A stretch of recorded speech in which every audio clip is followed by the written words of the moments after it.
to speed up your Android device without installing any software on it. You can speed up literally a lot your Android device by using these simple settings which are in the developer options. So yeah, let's go ahead and check it out. So first of all, guys, go to your device settings. So just over here, go to your device setting and find out the developer options, which will be down somewhere here.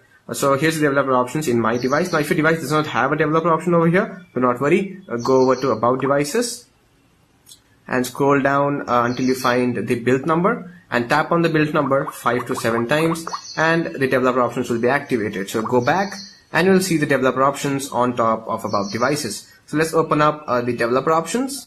So let's just go down, and the things which will be tweaking around today will be these. These are the settings which will be tweaking around with today: the Windows animation scale, the transition animation scale, and the animation duration scale. Now do not worry, I'll explain these further in the video. Now these are basically the speed of your device animation and the way your device moves when you change it from screen to screen. By default, it will be 1x. In every Android device, that's the default speed. You can definitely tweak it up. If I open up Windows animation scale and say if I change it to 5x, which is slower, and if I open it again, you can see the speed, how slow it is. If I cancel it again, if I open it up again, I can see how slow that is. So if I change it to 0.5, and now you can see how snappy that is. It's very fast. Now the second one is transition animation scale. Now by default, again, it's 1. If I change it to say 10, and if I go back, you can see how slow that animation was. Now similarly, if I open up again, you can see how slow that animation is. That can take up to years if you're using an Android device. So if I open up it again, and if I change it to 0.5, and let's try it out again, and you can see how snappy that was. But still there is some lag over here, because again we are basically having a transition between two pages, so it will be a little bit laggy over here. But let's go back again and let's change it up again. Let's change it to say 0.5, and animation scale also is the same, 0.5, and now you can see the entire system is too snappy. Okay, changing between apps and everything is snappy, and it's a little bit more faster because now the animations are slower, due to which the entire switching between apps and changing places will be pretty much fast, right? You can also turn it off. As you can see, here is the turn off animation. If you turn it off everything, the animation will stop. You will not have any transition when you switch between things. So it might look a little bit ugly, but it'll be very fast now because there's no animation. So as you can see, it's too snappy. There is no animation in between switching apps. As you can see, no animation at all. Everything switching without an animation, which means you're not wasting that 0.05 seconds which you switch between apps. But I like them setting to 0.5 because then you have animation, it looks better, and on the other hand, it's also snappier. Now the second thing which we'll be doing to speed up Android device is scroll down here. And over here, as you can see, once we reach to the app section over here, we have 3 settings, which is do not keep activities, limit background processes, and show ARN. Now I'll be using these both things over here.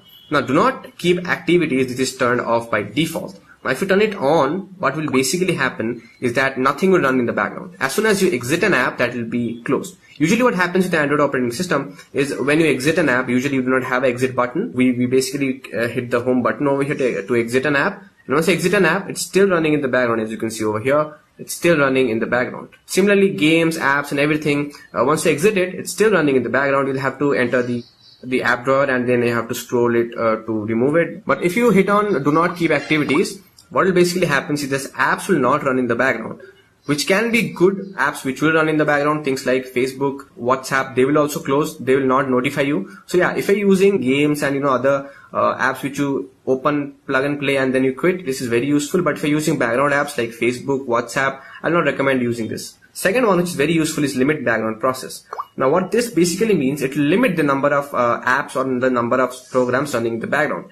Especially, guys, as you have already mentioned, Android is a multitasking operating system, which makes life very easy. You can switch between apps. You can have one app running, you can switch to another app. This has been there since the starting, and the basis of Android, switching between apps and multitasking. Now by default, in any Android device, you can run unlimited number of apps in the background. Unless your phone crashes or unless your RAM is full, you can run unlimited number of apps in the background. Usually people who have smaller devices or people who have low on RAM memory, they face this problem. One, if you're running say 4 to 5 apps like Chrome, WhatsApp, Facebook, and multiple apps in the background, your phone will crash unless you close them manually, and that kind of is a pain because you cannot close the apps, or you do not know which apps might crash. So this is very useful. You can limit the number of apps running in the background. Now as you can see over here, the standard limit is unlimited. If you hit on no background process, then no apps will run in the background. You will be only using one app at a time. Now similarly, if you set it to 1, you will be using basically 2 apps in the background, one in the background, one you will be using live. And if you set it to 2 processes, the same thing. And if you hit it to 4 processes, which I recommend you, there'll be 4 apps running in the processor at the same time. Usually people who have dual core phones, people who are low on memory, or people who have a lot of apps on their Android devices, cluttering up their RAM, I recommend you to setting it to 3 or 4. Do not set it to 1 or do not set it to no background process. Then your Android phone will be pretty much like old Nokia phones. And it's very useful because usually we do not use more than 3 apps or 4 apps at a time. So this is very useful, 3 or 4. Do not set it to 1. That will be very harmful. Let's cancel that. And yeah, that's about it, guys. That's the entire video about how to speed up your Android device without installing any apps on it. I hope this video was helpful. If this video was helpful, please give it a thumbs up. That will help me a lot. And please subscribe if you haven't subscribed. Hit on the red subscribe button and join the Android community.